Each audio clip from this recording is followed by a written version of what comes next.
এক বন্ধুর সাথে ওইদিন কথা বলতেছিলাম এবং প্রসঙ্গটা ছিল আসলে হ্যাপিনেসের। এটা কথায় কথায় এরকমভাবে উঠছিল যে ও অনেক আফসোস করতেছিল লাইফে এটা হয়নি ওটা হয়নি এগুলা নিয়ে।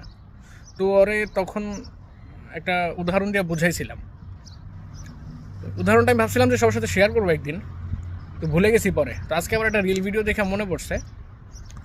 ওটা এক লোক, খুব জ্ঞানী একজন ব্যক্তি, ওনারে প্রশ্ন করতেছে যে আপনার কাছে হ্যাপিনেস মানে কি। তো ওই লোকটার উত্তরটা খুব মজার ছিল, যে তুই বলতেছিল হ্যাপিনেসের আসলে আউটার ওয়ার্ল্ডের সাথে কোনো সম্পর্ক নাই, এটা টোটালি ইনার একটা বিষয় বা ভেতরকার একটা বিষয়। তো আমি এখানে ওই আমার বন্ধুরা আমি যে কথাটা বলছিলাম, ওরা বলছে দেখ, আমরা আসলে মাগনা যে জিনিসগুলো পাই আমরা কখনো এটার কদর করি না, মনেও করি না যে আসলে ওইটা কতটুকু ভ্যালুয়েবল আমাদের কাছে। উদাহরণস্বরূপ ধর, ওই মিরাজ আফ্রিদি নামের একটা পোলা আছে, কন্টেন্ট ক্রিয়েশন করে। ওর ধর 2টা হাত নাই, তো আবার চিনে হবে বলছে হ্যাঁ। তোরা আমি বললাম যে ধর এখন ওর কাছে 50 লাখ বা 1 কোটি টাকা আছে, সাপোজ, বা আরও ধর বেশি আছে, হোয়াট এভার।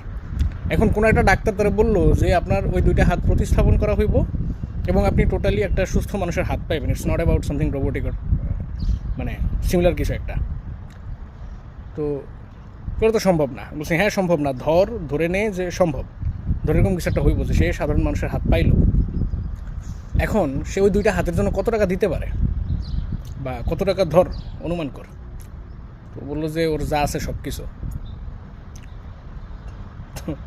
আমরা বললাম যে দ্যাটস দ্য থিং, যখন তুই এই জিনিসটা চিন্তা করবি যে আসলে আমি ফ্রিতে অনেক কিছু পাইছি, অনেক ভ্যালুয়েবল জিনিস পাইছি, এমনও জিনিস পাইছি যেটা আসলে একটা মানুষ তার পৃথিবী মানে তার জীবদ্দশার সর্বোচ্চ কামাই দিয়ে দিতে রাজি, তখন দেখবি যে আসলে আফসোস কিছুটা কমে আসবো।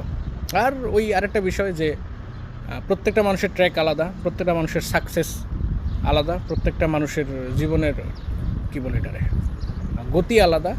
তাই কাউরে দেখা আসলে মানে আফসোস না করে সবাই সবার নিজের রাস্তায় ফোকাস দিলে আমার কাছে মনে হয় ভালো। তাইলে আর আসলে মানে স্যাডনেসটা অ্যাটলিস্ট কই মাস বলাই হয় না। আমার অনেক বন্ধুবান্ধব আছে যারা 21-22 বছর বয়সে বিয়ে করছে, কিন্তু 25-এর ভিতরে ডিভোর্স হয়ে গেছে আছে। এটা খুব একটা ভাইরাল একটা মানে স্ট্যাটাসও তো আছে, এরকম মনে হয় যে কেউ 30 বছর বয়সে ফেল হয়, কেউ 60 বছর বয়সে গিয়ে কোম্পানি দাঁড় করে, এরকম। তো এই হয় আর কি, যে সবার ট্র্যাক আলাদা। আর ওই হ্যাপিনেসের প্র্যাকটিসটা রাখা উচিত নিজের ভিতরে, এটা আসলে আউটার ওয়ার্ল্ডের সাথে যুক্ত হইলেই হ্যাপিনেস থাকে না।